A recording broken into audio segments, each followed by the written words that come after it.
Bismillahirrahmanirrahim. Assalamualaikum warahmatullahi wabarakatuh. Ya, pertemuan kali ini kita akan belajar terkait ejaan dan tanda baca. Ya, di mata kuliah Bahasa Indonesia kita akan belajar tentang ejaan dan tanda baca.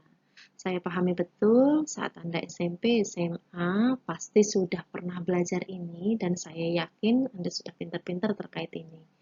Akan tetapi kita coba ulas sebentar dan ini nanti kita akan fungsikan di saat kalian mengerjakan karya tulis ilmiah, pembuatan lamaran pekerjaan, ataupun nanti saat kalian mengerjakan skripsi ataupun tesis ketika nanti kalian di tugas akhir. Ya, seperti kalian nanti di tugas akhir tingkat 3 itu ada penulisan karya tulis ilmiah atau disebut dengan KTI. Nah, di situ kalian dalam penggunaan kalimat, pengutipan paragraf itu harus penulisan harus benar. Dan ini kita coba bahas ya. Dan silahkan diskusi ketika nanti mungkin ada yang Anda ketahui dan Anda ingin tahu, kita bisa diskusi di forum Bahasa Indonesia di pertemuan ini. Untuk ejaan adalah keseluruhan pelambangan bunyi, bahasa, penggabungan dan pemisahan kata, penempatan tanda baca dalam tataran satuan bahasa. Ejaan sendiri didefinisikan keseluruhan peraturan bagaimana menggambarkan lambang-lambang bunyi, bahasa, dan bagaimana hubungannya antara lambang-lambang itu, pemisahan, penggabungan dalam satu bahasa. Ketika saya menjelaskan seperti ini, artinya saya juga sedang mempraktikkan terkait ejaan. Tanda baca, ya, ketika saya mungkin berhenti, titik, kemudian saya hanya menghentikan sebentar, kemudian melanjutkan, artinya ada tanda baca juga yang saya gunakan. Saya juga mengeja kata-kata yang saya gabungkan menjadi sebuah kalimat. Ya. Jadi ejaan juga didefinitifkan, menggambarkan bunyi-bunyi. Huruf-huruf yang kita gabung akan mengeluarkan bunyi. Ketika satu huruf berdiri K, ketemu A, jadi menjadi K. T, A, kata. Artinya di situ mengeluarkan bunyi. Nah, sama halnya juga dibentuk tulisan. Huruf kalau berdiri sendiri H itu hanya huruf saja, tetapi ketika dia sudah disambungkan dengan huruf-huruf yang lain, apalagi itu huruf yang A, I, U, E, O, maka akan menghasilkan sebuah kata-kata. Nah, juga selain menghasilkan huruf-huruf ini, kata-kata juga menggunakan tanda baca. Nah, ejaan itu membicarakan tentang nulis huruf, penulisan kata, dan pemakaian tanda baca. Pada intinya itu, yang namanya ejaan, penulisan huruf, penulisan kata, dan pemakaian tanda baca. Sistem ejaan yang dipakai di Indonesia ini dulunya ada CHA Fund Option berlaku sejak tahun 1901 sampai 1974. Ini warisan ejaan Melayu. Makanya kenapa sekarang kita sering bercampur. Kalau Malaysia itu ejaannya masih Melayu, masih mereka gunakan. Nah, kita awal-awal ejaannya itu Melayu. Makanya di kita banyak kesamaan kata dengan Malaysia dan dengan beberapa negara lain yang terdekat dengan Indonesia. Kemudian ada ejaan Swandi. Nah, ini dulu tuh namanya ejaan Republik ketika kita sudah masuk ke dalam Republik. Ini berlaku 1947 sampai 1972. Ya. Kemudian barulah disempurnakan kalau kalian sering dengar EYD itu ejaan bahasa Indonesia yang disempurnakan. Nah, ini mulai berlaku dari 1972 sampai sekarang. Jadi mungkin orang tuamu lahir ya, itu sudah menggunakan EYD. Jadi kalau beliau-beliau Bapak Ibu Anda sekolah pasti akan menemui dengan kata-kata yang sudah disempurnakan. Bahasa Indonesia yang sudah disempurnakan. Karena ini memang digunakan sejak 1972. Bahkan kita-kita saja, Anda-Anda, saya juga termasuk, sekolah sudah dalam ejaan bahasa Indonesia yang disempurnakan.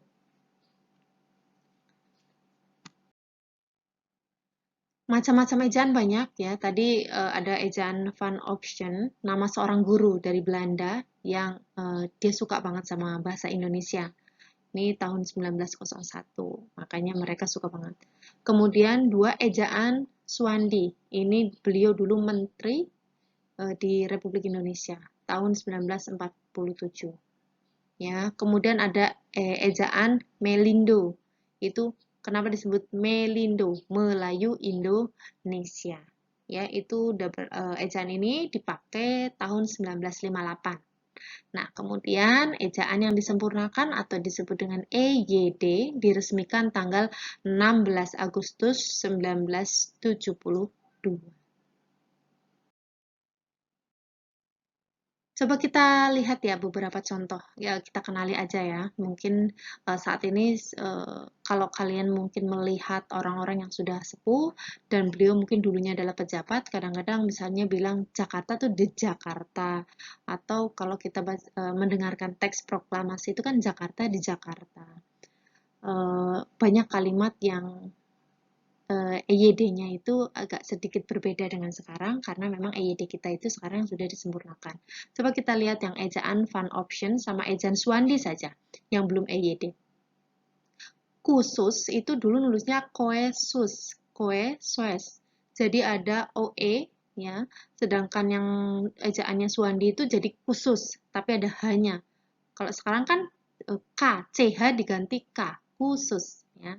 Kalau dulu Koesues, kemudian di tahun 1947 jadi CH khusus, kemudian sekarang jadi K, bukan CH lagi tapi khusus gitu. Jumat, Jumat itu dulu gitu. Ada U-nya itu diganti OE. OE di zaman 1901 itu U itu OE. Ya, OE. Jadi dan di 1947 itu U, udah dipakai U. Nggak lagi ngomong U tuh nggak harus O dan E, langsung di Jumat. Sekarang nggak pakai DJ lagi, langsung Jumat. Ya, itulah salah satu contoh-contoh. Atau nomor 7 itu coba. Guru. Ya. Guru itu dulu tulisannya gue, roe. Karena U itu O dan E di zaman Van Opsten 1901 gitu. Nah, tahun 1947 udah guru, sekarang pun masih guru. Yang nomor 8, nyonya itu, kalau sekarang itu nyonya. Dulu tuh Joenja. Terus kemudian di Suwandi itu Jonja. Sekarang nyonya. Ya, artinya ada beberapa perubahan EYD yang cukup signifikan juga ya. Tetapi saya rasa karena kita familiarnya dengan EYD yang sekarang, mungkin bahasa yang dulu kelihatannya tidak familiar. Tapi mungkin dari jam dulu ya seperti itu pelafalannya. Ejaan yang disempurnakan ini diresmikan 16 Agustus 1972, kemudian pada tahun 76 disusunlah buku panduan mengenai EYD.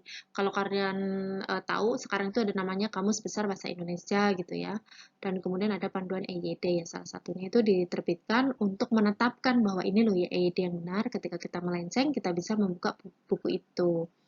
Hal yang ditekankan pada EYD adalah satu, pemakaian huruf.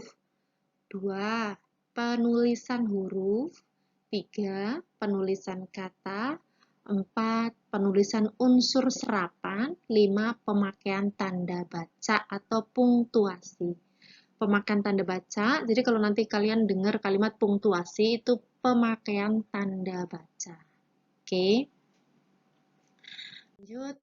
Terkait perubahan yang terjadi di EYD dibandingkan dengan ejaan Suwandi. Tadi yang pertama kan oleh Van, kemudian dibedangkan dengan Suwandi. Sekarang coba kita lihat yang Suwandi dibandingkan dengan yang EYD sekarang. Huruf V, F, Z, Q, dan X diresmikan pemakaian menjadi huruf bahasa Indonesia.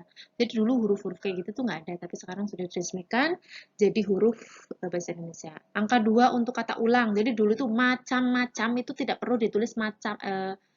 Pas waktu yang Suwandi itu macam-macam itu cukup macam, terus ada angka 2 di belakangnya, itu kamu sudah bisa baca macam-macam. Dan itu resmi. Nah, kalau yang sekarang tidak ada penyingkatan seperti itu ketika pengulangan kata ya langsung macam-macam, terus kemudian dan lain-lain gitu, enggak lain tanda angka 2 di belakangnya. Jadi kalau masih ada yang nulis kayak gitu, itu kita mengikuti ejaannya namanya ejaan Suwandi. Awalan di dan ke dulu itu ditulisnya serangkai, misalnya di Jakarta gitu. Kalau sekarang coba kita perhatikan ketika kita menulis, misalnya kepada yang terhormat di, itu dipisah. Misalnya di Jakarta, di Purwokerto, di tempat, di rumah, ke pasar, dan sebagainya. Itu terpisah EYD yang sekarang. Kalau dulu itu digabungkan di pas ejaan Suwandi.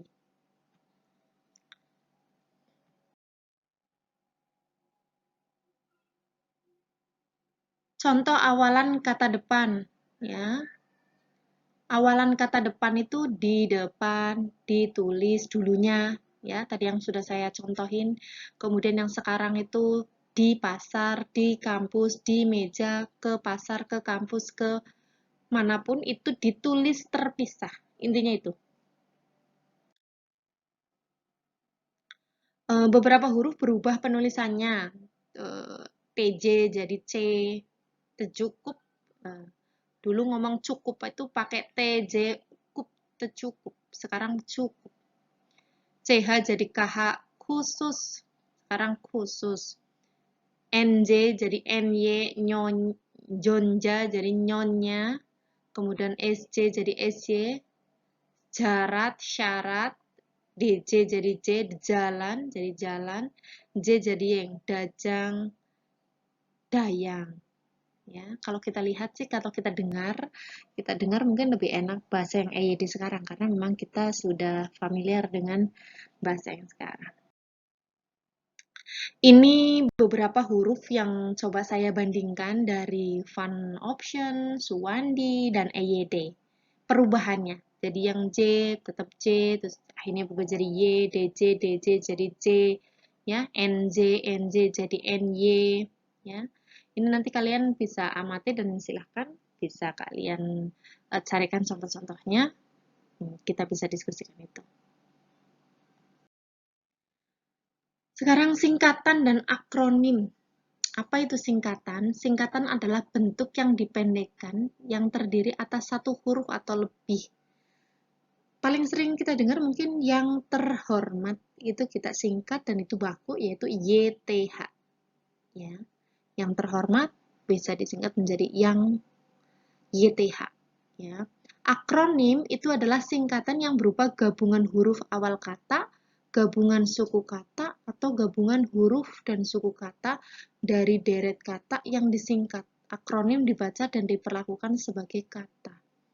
Ya, Dinkes, Dinas Kesehatan. Jadi katanya yang disingkat bagiannya, tetapi dia menjadi bagian kata. Dinkes, aslinya kan tulisannya Dinas Kesehatan.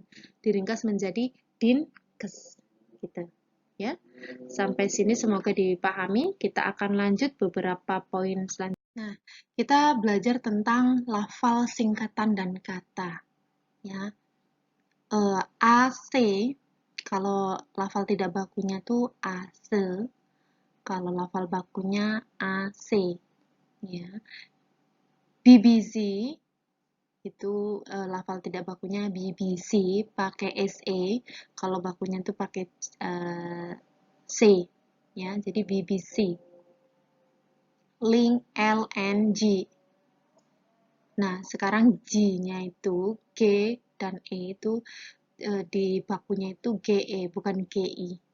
Ya, itu salah satu TVRI. TVRI. Coba kalian amati orang-orang zaman dulu kalau bilang nonton TV, ya. TV pakai I, TV. Mungkin sekarang juga masih banyak ya orang yang melafalkan itu. Itu kalau yang lafal bakunya itu pakai E. TVRI. Walaupun kita tetap bacanya TVRI, ya, tapi nggak dibaca TV. Bahkan kalau orang Bandung bisa dikomunikasikan TV. Ya. MTQ, MTQ, MTQ sekarang itu. Ya. RCTI, RCTI. Sekarang RCTI. Ya. Karena dulu mungkin RCTI ini lafalnya dulu mungkin diambil terinspirasi juga karena kita campur ya bahasa-bahasanya sehingga ada bahasa luar yang masuk ke sini. Sehingga di lafal bakunya sekarang menjadi RCTI, pakai I, bukan pakai I. Oke, sekarang contoh singkatan dan akronim. Ya, kalau kalian sering lihat di penomoran surat ada NO, ya, itu singkatan daripada nomor. Ya. Kemudian PT, perseroan terbatas. PT juga disingkat sebagai perguruan tinggi, itu juga PT. BUMN, Badan Usaha Milik Negara. DKI, ya. RCTI, KG, CV, ya, CV, kurikulum vitae, ya. Nah, sedangkan kalau akronim itu FISIP. FISIP itu salah satu jurusan mata kuliah ya. Kemudian ISPA, infeksi saluran pernafasan atas, infeksi atau dikenal dengan infeksi yang menyerang saluran pernafasan atas. Bapenas, Badan Perencanaan Pembangunan Nasional. Bedanya tuh gini, Bapenas itu tidak diambil BPPN, tetapi Badan Perencanaan Bappenas. Jadi nggak diambil satu huruf depannya saja gitu. Ya. Kadin, Kamar Dagang dan Industri. Ya, itu terkenalnya gitu. Jam Sostek, Jaminan Sosial dan Tenaga Kerja. Kan kalau diambil depan-depannya kan nggak jadi ketemu jam sostek, tapi sekarang kita kenal dengan jam sostek. Gitu. Ya, bedanya antara singkatan dan akronim. Kalau singkatan lebih diambil langsung huruf depannya. Ya, PT, perseroan terbatas. BUMN, Badan Usaha Milik Negara, gitu ya. Jam sostek, kalau akronim tidak selalu, ya, tidak selalu itu singkatan depannya yang diambil hurufnya. Oke, nah sekarang terkait penempatan tanda baca atau punktuasi. Tadi saya sudah sampaikan bahwa ada namanya tanda baca. Jadi kalau ada yang bilang tanda baca atau punktuasi itu sama, ya. Nah, punktuasi atau tanda baca yang sering kalian ketemui pasti titik, koma, tanda titik dua gitu ya.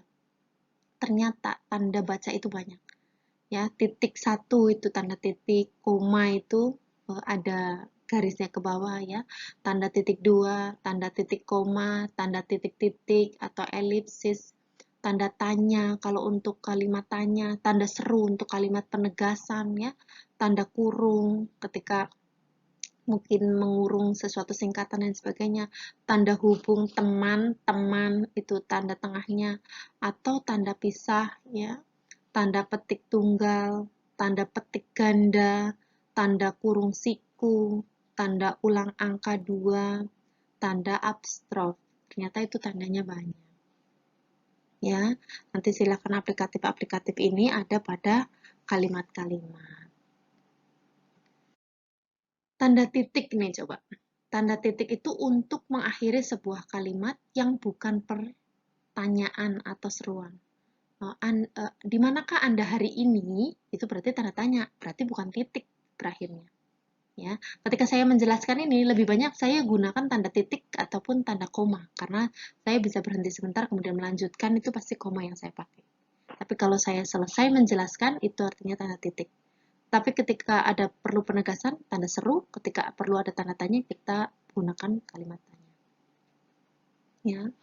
Jadi ini diperhatikan contohnya. Dokter Adit senang mengobati orang sakit. Titik, selesai. Ya, itu. Tanda saya rasa ini paham. Koma memisahkan unsur-unsur dalam satu perincian atau pembilang. Memisahkan anak kalimat dengan induk kalimat apabila anak kalimat mendahului induk kalimat. Memisahkan petikan juga. Ya.